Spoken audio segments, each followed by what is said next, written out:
Steve already had these out to get a look at the cams, he said. See what he got.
Repaired because the crank bushing came out. See it? It's not in there. Oh, yeah. So that needs to be redone. See, it's frozen to the shaft. Yeah. So that has to have a new one pressed in and then pinned. This other one was pinned at some point, it looks like. So we're gonna have to find out where those pins are. Unless they're somehow on there.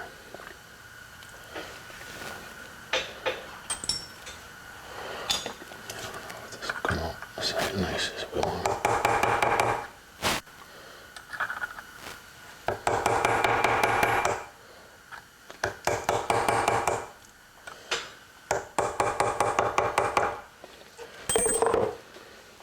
I'll have to try something different there.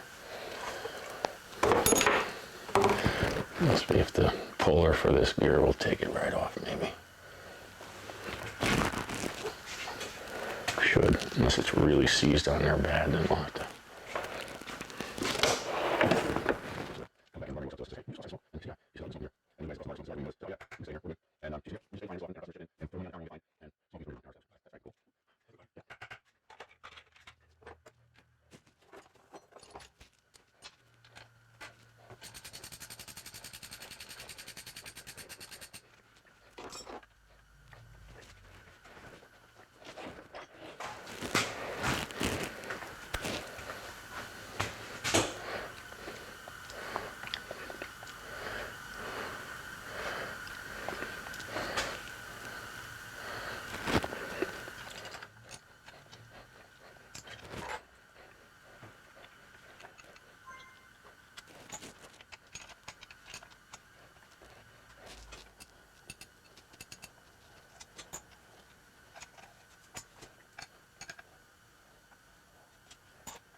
Sometimes they get thinned out so much in the process of fitting these in after you weld them, these tools won't grab, you know. And the case is so much wider than what it was, the tool can't get centered on the lifter because of this material that was added. We'll see.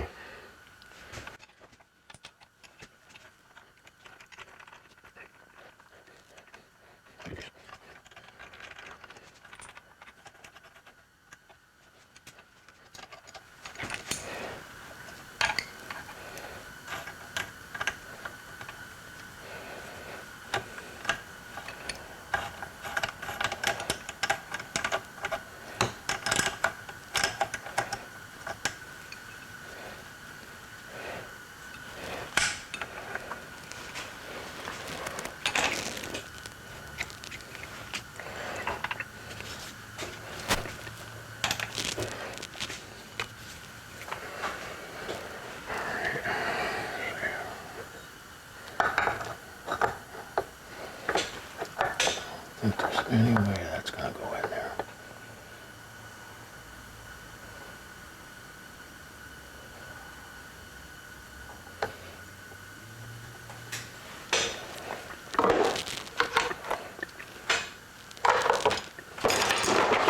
Getting like Dan Grindy. Do everything from one seated position, the whole thing. Have the tools laid out in the proper spot and then go to town. He's got it down to a science, that man. Yeah, I like the little tray he has. I love the way he works. I love watching him. Very methodical. Yep. He's really talented. Yeah. Is that his design of putting the blower on a drag bike, or is that... Well, that's the first time I've ever seen it in exactly that configuration. It was very clever how he tilted the motor Yeah. to slide it in.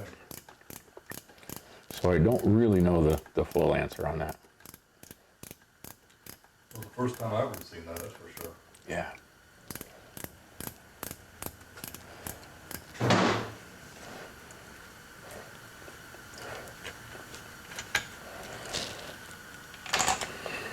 That is the oil pump? Yes. Early style. 'Cause I see the gear above it to drive it. Yep. And the gear is timed. This gear has to be timed to this gear when you put it together.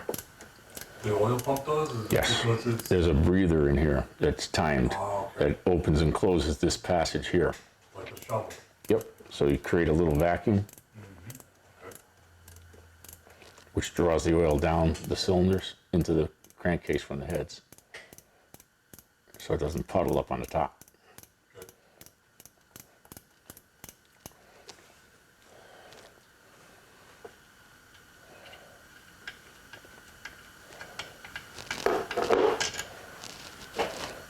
Yeah, I think my shovel head, the oil gravitated to the sump through that check bowl. Yeah. Because when I kick it over now, I can hear the oil. Yeah. Yep. But it could be because it's sitting there for a couple of years, but it Oh, also yeah. could be there's dirt in that check valve. Do I have to disassemble the whole thing to get it out? No, I usually just pull the check valve ball off, which is the two tops on your pump Yeah. screws, Yeah. the inner one. Oh, it's right there? Yeah. I know there's a ball in there, but I thought there was one farther in somewhere. Yeah, the one that's further in is the plunger and the ball, and the inner one, I believe, is the one that controls that.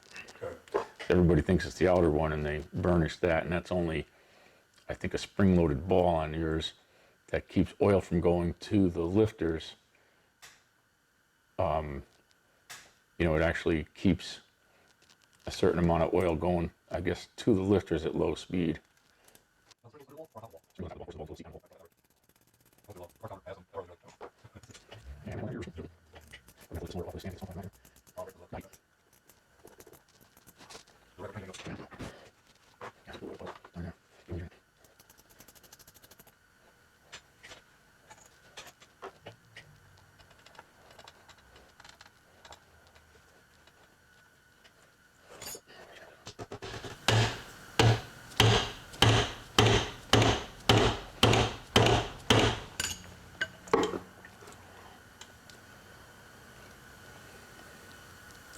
Probably got some of this Gliptol paint down in there. I'll bet you that's what happened.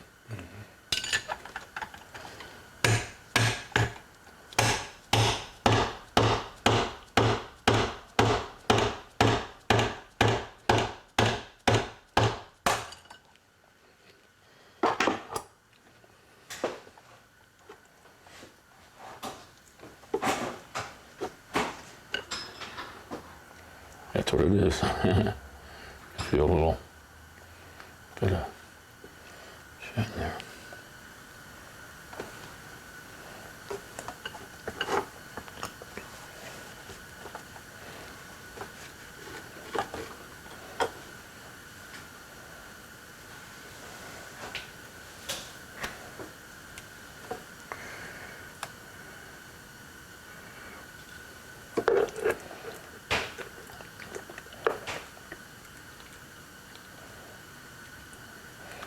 Pretty watery too. There's a lot of moisture in it, you know. Okay. Could be rusted in there. Oh boy. Yeah, that happens. So these they pit.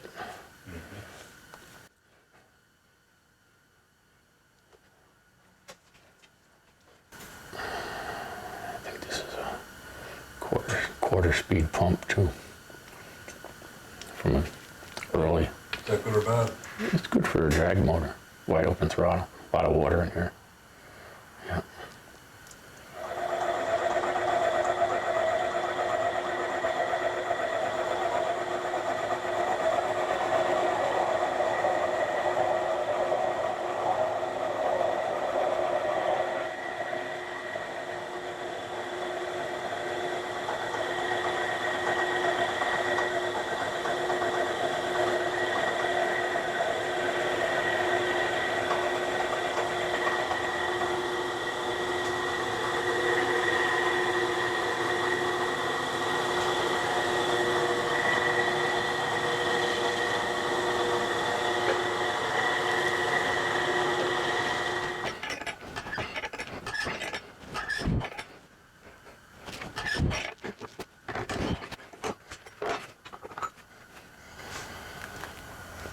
Are you getting it? Oh. Yeah. Yeah, it's just seized down there, you know. So Do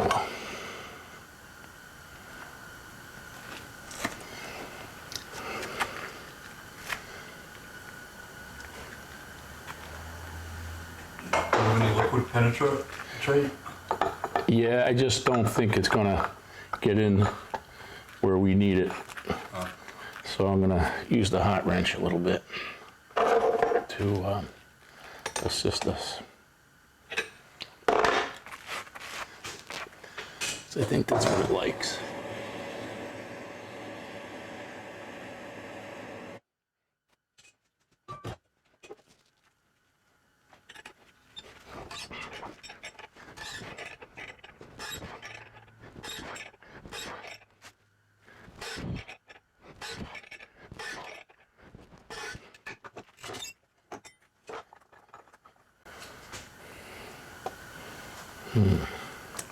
Still got another 3/4 of an inch at least to go. So Run out of throw on the screw? no, the screw got more room. Just that, you know, she's getting tighter as she goes. Yep.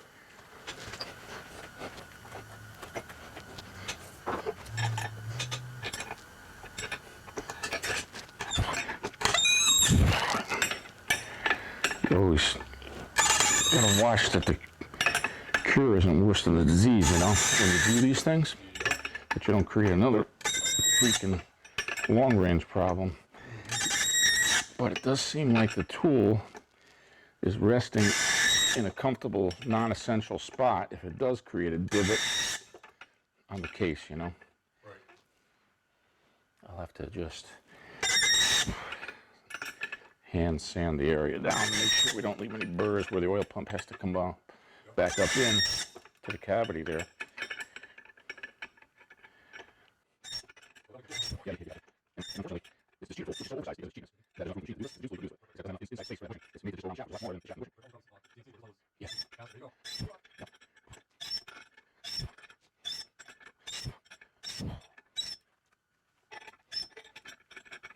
All right, now we're getting close to the edge here. Because see the divot I'm talking about. Yep. Yeah, we can make that okay. So we're going to put something in there to grab it a little bit more. I don't want to use a parallel because those are precision ground. But I need a piece of bar stock or something.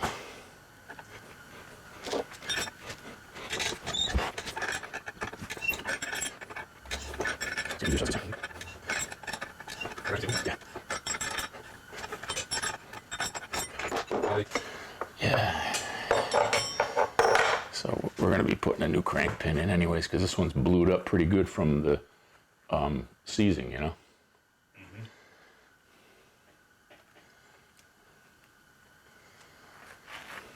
Certainly not from the amount of heat we put on it. Right. Yeah, that was from spinning and seizing up. Okay, so that was a good tool for a one-shot deal, maybe. I don't know if we'll get 2 out of that, but we got 1.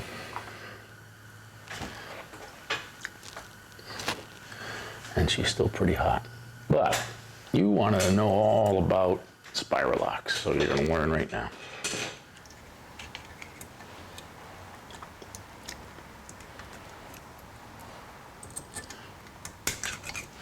See it? Yeah. There it is. That's how you get a spiral lock out of a piston too. But it's the opposite. I'm spreading it outward, which is easier than trying to pull it inward in a blind hole. Right. It did not want to do that. Right. It resisted. Yeah. Then it wants to fall back in like that, and you start over.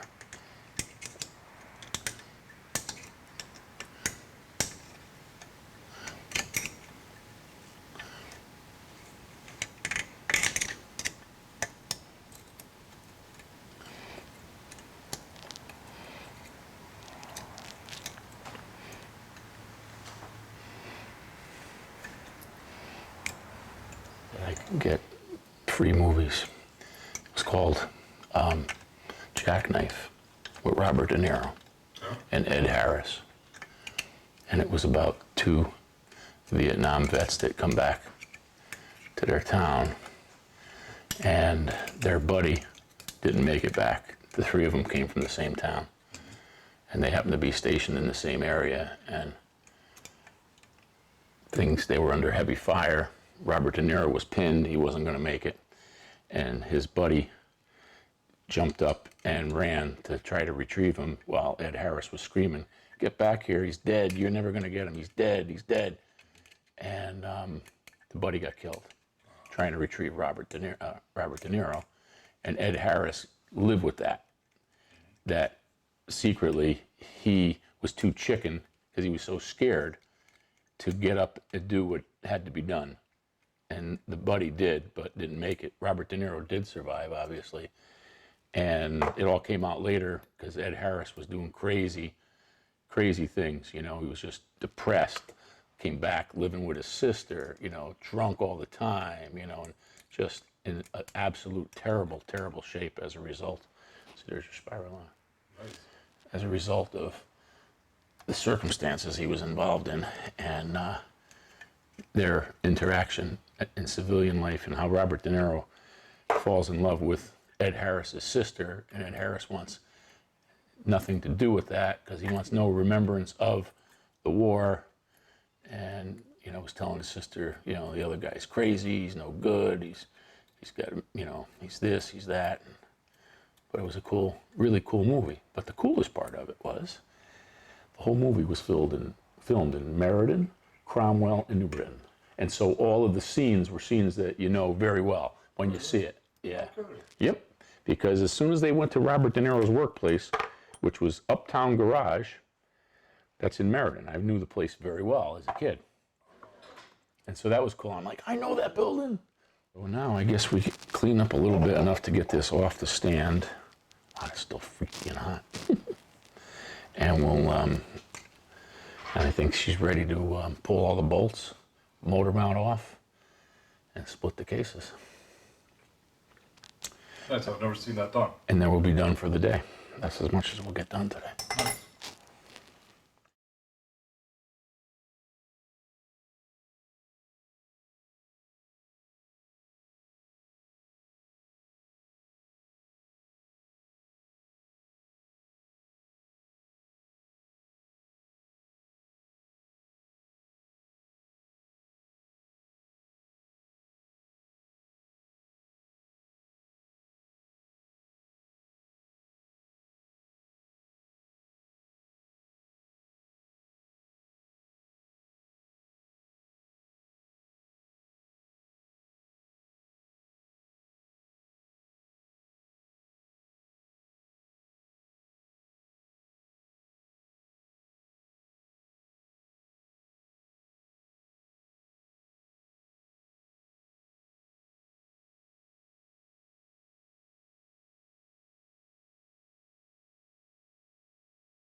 what we'll end up doing here is, when I take this all apart, I will measure the weights of every component so we can see what balance factor was used, give or take a gram or so on this piston, which is wiped out.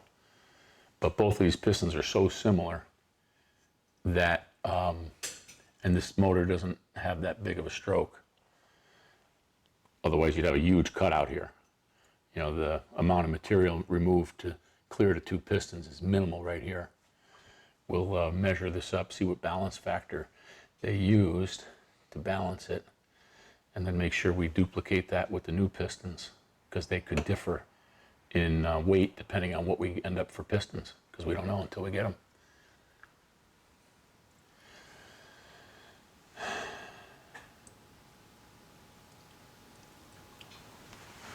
All right, we got one more here.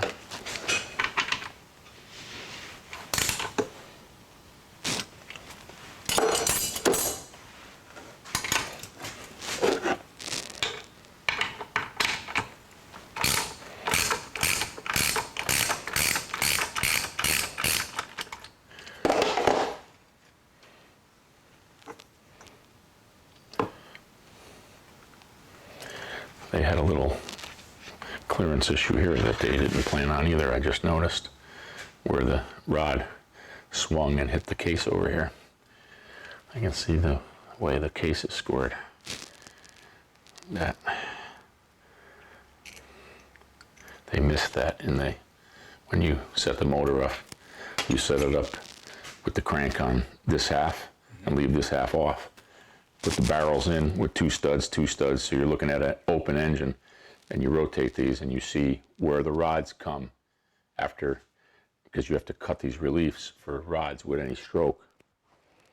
And so I can see that they missed one spot, that this rod must have come down right here and whacked it. Because she's mushroomed right there.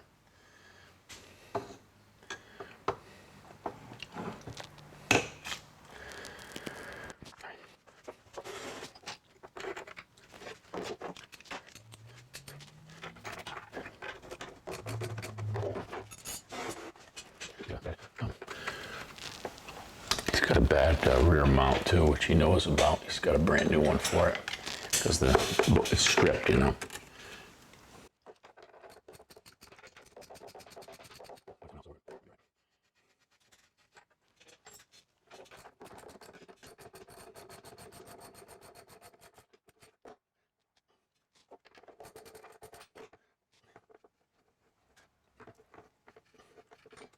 We did a nice little trick and put a T-bar across so that without the bolts in, the case and the motor mounts resting on a T-bar where it doesn't just fall, you know. Okay.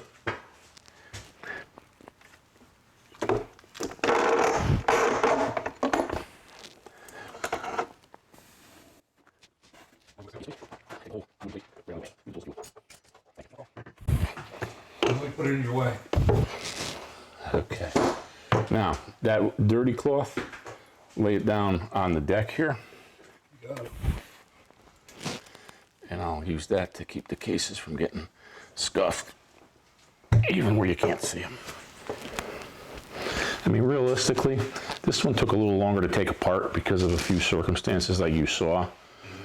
But if you got a good early start in the morning, you could split the cases here, redo the flywheels, and put the cases back together in one day on a rebuild here. Really? Yeah, provided there wasn't any major issues with the crank. If I had the parts in stock, put the flywheels together, new pins, torque everything, true them up in the stand. If you weren't going to rebalance because you didn't have a balance factor concern, and the balance factor concern is corrected by taking the piston and machining some material off of it if the piston is a little heavier. If it's a little lighter, then you got to take a little material out of the flywheel on the side, towards the rods to compensate for it. So, and then you can keep the balance factor where you want it. Is there a percentage of leeway in that, or? Yeah, you can be a few grams off and not have a problem at all. It's almost insignificant. 10 grams per piston or combined, and it'll be all right. Now, we gotta take off that motor mount, and then it's time to split the cases. And there's a tool for that too. Like this. And take the spiral lock off. Perfect. They'll be looking at that. Boy, that guy's good. That thing came off easy. They only knew. Those are a pain. Jesus, he didn't even poke a hole in his finger. Yeah, he did, but that was edited. Blood all over. Yeah. We're slipping on it.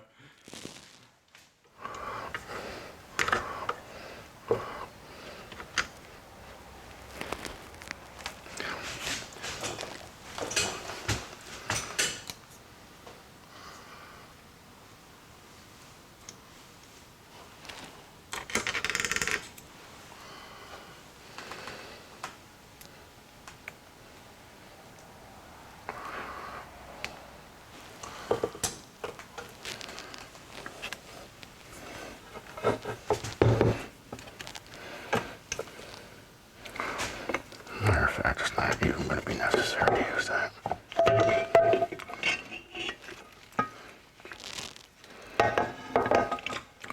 And there's the case half that Charlie needs.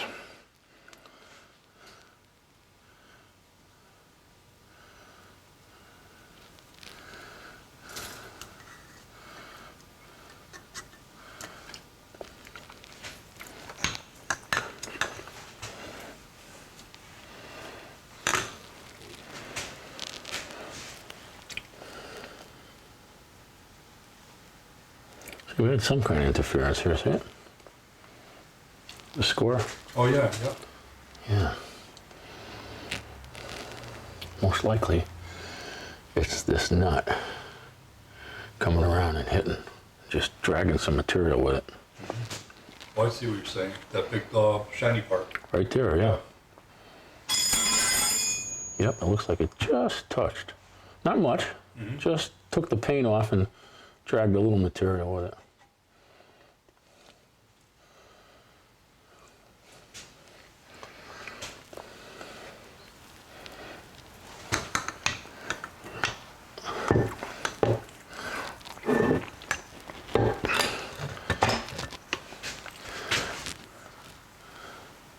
See any markings on these flywheels as to what they are. So they could be stock for all we know. This keeps the two bearings from crushing into the tapers of the races on the other case. So this is married to these bearings. So when you change the bearings, you have to Get a match set. Yeah.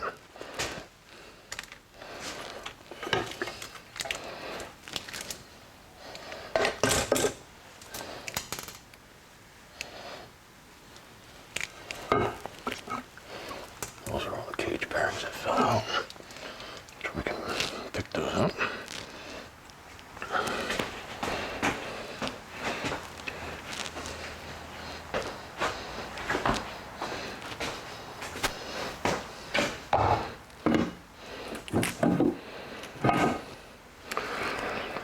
And that's our project for today. Yay. Nice job, Mark. Thanks. Turning it off. Okay.